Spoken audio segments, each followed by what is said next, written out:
ഇന്ന് ലിബറലിസം ഏറ്റവും കൂടുതൽ പ്രത്യേകിച്ച് പെൺകുട്ടികളെ ചാക്കിട്ട് പിടിക്കുന്ന ഒരു സാധനമാണെന്ത്? നിങ്ങൾ ഫിനാൻഷ്യലി എംപവേർഡ് ആയിരിക്കുക എന്നതാണ്. പെൺകുട്ടികളോട് പറയും, നിങ്ങൾക്ക് നല്ല പണി വേണം, നിങ്ങൾക്ക് നല്ല സമ്പത്ത് വേണം, ബാങ്ക് അക്കൗണ്ട് വേണം, നിങ്ങൾക്ക് സ്വയം എല്ലാ മാസവും സാലറി വരുന്ന ഒരാളായിരിക്കണം നിങ്ങൾ. അപ്പോഴാണ് നിങ്ങൾ എന്ത് ചെയ്യുക, നിങ്ങൾ വുമൺ എംപവർമെന്റിലേക്ക് നിങ്ങൾ പോവുക എന്നതാണ് പുതിയ ഒരു തിയറി. പ്രത്യേകിച്ച് സ്ത്രീധന മരണവുമായി ബന്ധപ്പെട്ട ആത്മഹത്യകളുമായി ബന്ധപ്പെട്ടിട്ടൊക്കെ ആളുകൾ ഡിബേറ്റ് ചെയ്യുമ്പോൾ നിങ്ങളൊന്ന് ശ്രദ്ധിച്ചു നോക്കിയാൽ മതി. ഏറ്റവും കൂടുതൽ പെൺകുട്ടികളോട് പറയുക, നിങ്ങൾ ഫിനാൻഷ്യലി എംപവേർഡ് ആയിരിക്കണം, അതുകൊണ്ട് നീ ജോലി ചെയ്യണം നിർബന്ധമാണ്. അത് പ്രഗ്നൻസി സമയത്താണെങ്കിൽ, കുഞ്ഞു കുട്ടികളുടെ സമയത്താണെങ്കിലും, നിനക്ക് ജോലി ചെയ്യുന്നതേ ഇഷ്ടമല്ലെങ്കിലും സാരമില്ല, നീ ജോലി ചെയ്യണം എന്നതിലേക്ക് അവൾ എന്ത് ചെയ്തു, തള്ളി മാറ്റപ്പെട്ടു. അങ്ങനെ ആർക്കാണോ ജോലിയുള്ളത് അവളാണ് മികച്ചു നിൽക്കുന്നത്. അതിന് അവർ പറയുന്ന വേറൊരു മറുപടി കൂടിയുണ്ട്, പുരുഷന്റെ മുമ്പിൽ നീ കൈ നീട്ടണ്ടല്ലോ എന്നതാണ് വേറൊരു തിയറി. അങ്ങനെ ഒരു ഇസ്ലാം ഉണ്ടോ എന്ന് ചോദിച്ചാൽ അങ്ങനെ ഒരു ഇസ്ലാം ഇല്ലല്ലോ. അല്ലാഹുവിന്റെ പ്രവാചകൻ സല്ലല്ലാഹു അലൈഹി വസല്ലം ഒരിക്കലും അങ്ങനെ ഒരു ഇസ്ലാമിനെ കുറിച്ച് നമുക്ക് പരിചയപ്പെടുത്തി തരുന്നില്ല. അവളുടെ ആവശ്യങ്ങളെ, അവളുടെ വസ്ത്രം, അവളുടെ ഭക്ഷണം, അവളുടെ പാർപ്പിടം, അവളുടെ സുരക്ഷിതത്വം ഒക്കെയും എന്റെ ഉത്തരവാദിത്തമാണ് എന്ന് ഒരു പുരുഷന് തോന്നിപ്പിക്കുന്ന, ഒരു പുരുഷൻ കൃത്യമായിട്ട് മനസ്സിലാക്കുന്ന ഒരു ഇസ്ലാമിനെയാണ് അല്ലാഹു സുബ്ഹാനഹു വ തആല പറഞ്ഞു വെക്കുന്നത്. റിജാലു ഖവ്വാമൂന അല നിസാ എന്ന് പറയുമ്പോൾ അല്ലാഹു സുബ്ഹാനഹു വ തആല കൃത്യമായിട്ട് അതിന്റെ ഖവ്വാമത്ത് പുരുഷന് കൊടുത്തിട്ടുണ്ട് എങ്കിൽ അതൊരു അലങ്കാര പദപ്രയോഗമല്ല എന്ന് നമ്മൾ മനസ്സിലാക്കണം. ഞാൻ കൽപ്പിക്കും നീ അനുസരിച്ചു കൊള്ളുക എന്ന് ഒരു ഇണയോടും മക്കളോടും പറയുന്ന ഒരു പദത്തിന്റെ പേരല്ല അത്, മറിച്ച് ഞാനാണ് അമീർ, പക്ഷേ അംറുഹും ശൂറാ ബൈനഹും, നമ്മൾ ഒരുമിച്ച് കാര്യങ്ങൾ ചർച്ച ചെയ്ത് തീരുമാനിക്കുമെന്ന് പറയുന്ന മനോഹരമായ ഒരു സംവിധാനത്തെയാണ് അല്ലാഹു സുബ്ഹാനഹു വ തആല പരിചയപ്പെടുത്തുന്നത്. നമ്മൾ ചർച്ച ചെയ്യുക. നിങ്ങളൊന്ന് ആലോചിച്ച് നോക്കുക. നമ്മൾ പാരന്റിങ്ങിനെ കുറിച്ച് പറയുമ്പോൾ സാധാരണ പറയാനുള്ളത്, വീട്ടിനൊരു പെയിന്റ് അടിക്കുന്ന വിഷയത്തിൽ നമ്മൾ വിചാരിക്കും അതത്ര സില്ലി മാറ്റർ അല്ലെന്ന്. പക്ഷേ ഒരു കുഞ്ഞിനോട് ചോദിക്കണമെന്നാണ്, ഏത് പെയിന്റാണ് മോനിക്ക് ഇഷ്ടം, വെറുതെ ചോദിച്ചാൽ മതി. ഞാനും ഈ വീടിന്റെ ഒരാളാണല്ലോ എന്നുള്ള ഒരു ബോധം അവനിലേക്ക് സൃഷ്ടിച്ചു കൊടുക്കുക എന്നത് വളരെ പ്രധാനമാണെന്നാണ്.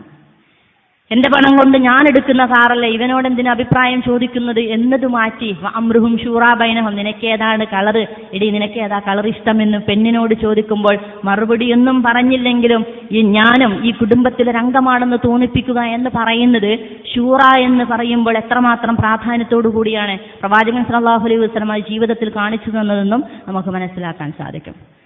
അപ്പോൾ പലതരത്തിലുള്ള വാദങ്ങൾ നമ്മുടെ കുടുംബത്തിനെ ഇങ്ങനെ ഗ്രസിച്ചുകൊണ്ടേയിരിക്കുമ്പോൾ ചിലതിനെ തീർച്ചയായിട്ടും നമ്മൾ മാറ്റത്തിരുത്തലിന് വിധേയമാക്കുവാൻ സാധിക്കണം. ഞാൻ നേരത്തെ സൂചിപ്പിച്ചു കുടുംബ ബന്ധങ്ങൾ തമ്മിലുള്ള ഊഷ്മളതയെക്കുറിച്ചല്ലേ.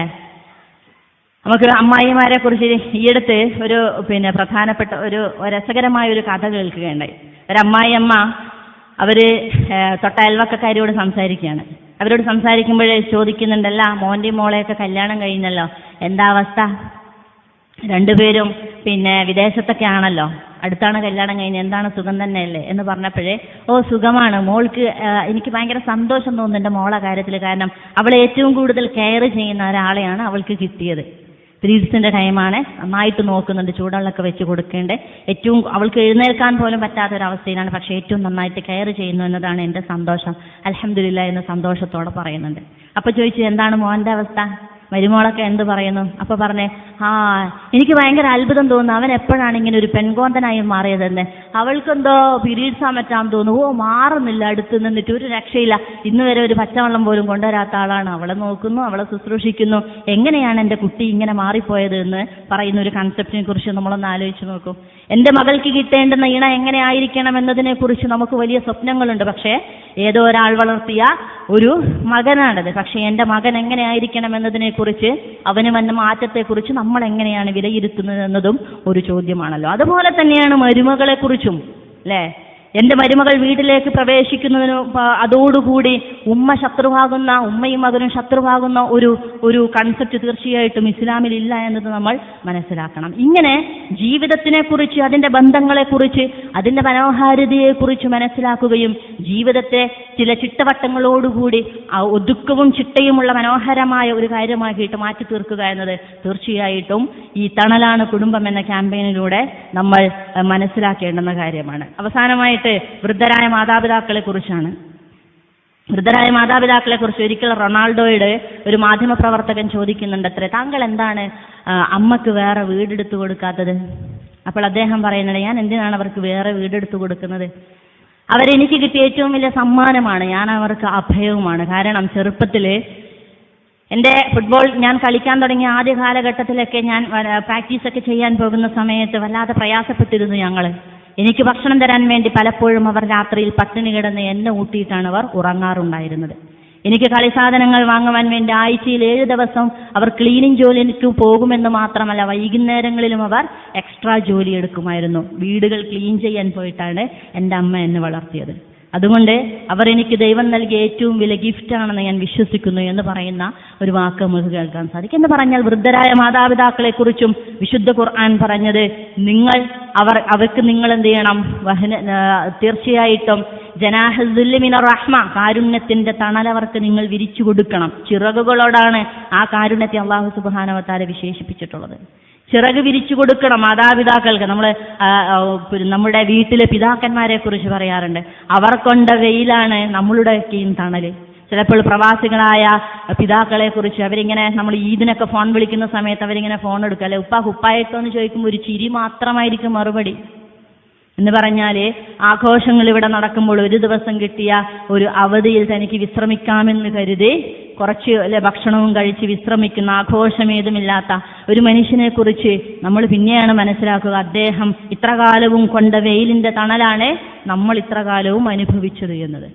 അപ്പോൾ ഒരു കുടുംബത്തിന് പരസ്പരമുണ്ടാകുന്ന സഹകരണവും പരസ്പരമുണ്ടാകുന്ന സ്നേഹവും ചേർത്തുപിടിക്കലും ത്യാഗവും ഒക്കെയാണ് മനോഹരമായൊരു സമൂഹത്തെ കൂടെ എന്ത് സൃഷ്ടിക്കുക എന്നത് തീർച്ചയായിട്ടും നമ്മൾ മനസ്സിലാക്കുക. അപ്പോൾ ത്യാഗമെന്ന് പറയുന്നതിനെയോ ബന്ധമെന്ന് പറയുന്നതിനെയോ നമ്മൾ വില കുറിച്ച് കാണുകയോ അത്തരം കൺസെപ്റ്റുകളെ തന്നെ പൊളിച്ചെഴുതുവാനുള്ള ശ്രമം നടത്തുകയോ ചെയ്താൽ പ്രകൃതിക്ക് എന്താണോ ദുരിതം സംഭവിച്ചത്, അവനവന്റെ ഇഷ്ടത്തിന് വേണ്ടി പ്രകൃതിയോട് നമ്മൾ അനീതി കാണിച്ചപ്പോൾ പ്രകൃതി എങ്ങനെയാണോ നമ്മളെ തിരിച്ചടിച്ചത്, അതുപോലെ തന്നെ തീർച്ചയായിട്ടും കുടുംബവുമായി ബന്ധപ്പെട്ട്, മൊറാലിറ്റിയുമായി ബന്ധപ്പെട്ട്, വ്യക്തി സ്വാതന്ത്ര്യവുമായി ബന്ധപ്പെട്ട്, ജെൻഡർ ഈക്വാലിറ്റിയുമായി ബന്ധപ്പെട്ടൊക്കെയും നമ്മൾ നടത്തുന്ന അപകടകരമായ സമീപനങ്ങൾ തീർച്ചയായിട്ടും അതിനെ നമ്മൾ വലിയ വില കൊടുക്കേണ്ടി വരും എന്നുള്ള ഗൗരവപ്പെട്ട ചിന്ത തീർച്ചയായിട്ടും ഈ ക്യാമ്പയിനിലൂടെ ഇസ്ലാമിക പ്രസ്ഥാനം നമ്മുടെ മുമ്പിലേക്ക് എത്തിച്ചു തരുന്നുണ്ട്. അതുകൊണ്ട് ചില പദപ്രയോഗങ്ങൾ പോലും നമ്മൾ വളരെ നിസാരമെന്ന് കാണുന്ന നമ്മളുടെ ചില പദപ്രയോഗങ്ങൾ പോലും,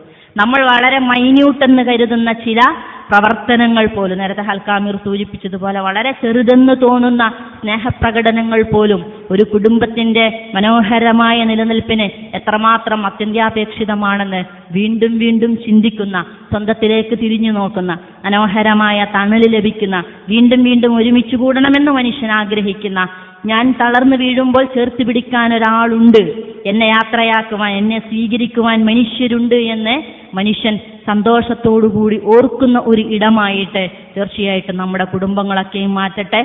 നാളെ അള്ളാഹുവിൻ്റെ അടുക്കൽ എത്തിപ്പെടുന്ന സമയത്ത് റബ്ബിന്റെ മുമ്പിൽ മനോഹരമായ ഒരു കുടുംബത്തിന് വേണ്ടി പണിയെടുത്തവർ എന്ന അർത്ഥത്തിൽ മാത്രമല്ല, ഒരു കുടുംബത്തിന്റെ പേരിൽ മക്കളുടെ വിഷയത്തിൽ, ബന്ധുക്കളുടെ വിഷയത്തിൽ, വൃദ്ധരായ മാതാപിതാക്കളുടെ വിഷയത്തിൽ, ഇണകളുടെ വിഷയത്തിൽ ഞാൻ റബ്ബിന്റെ മുമ്പിൽ ഉത്തരം ബോധിപ്പിക്കേണ്ടവളാണ്, ഉത്തരം ബോധിപ്പിക്കേണ്ടവനാണ് എന്നതുകൂടി തീർച്ചയായിട്ടും നമ്മുടെ ചിന്തയിലുണ്ടാവുക. വലാ തസ്റു വാസിറത്തുൻ വിസ്റ ഉഖ്റ വഅൻ ലൈസ ലിൽ ഇൻസാനി ഇല്ലാ മാ സഅ ഇന്ന സഅയഹു സൗഫ യുറാ സുമ്മ യുജ്സാഹുൽ ജസാഉൽ ഔഫ.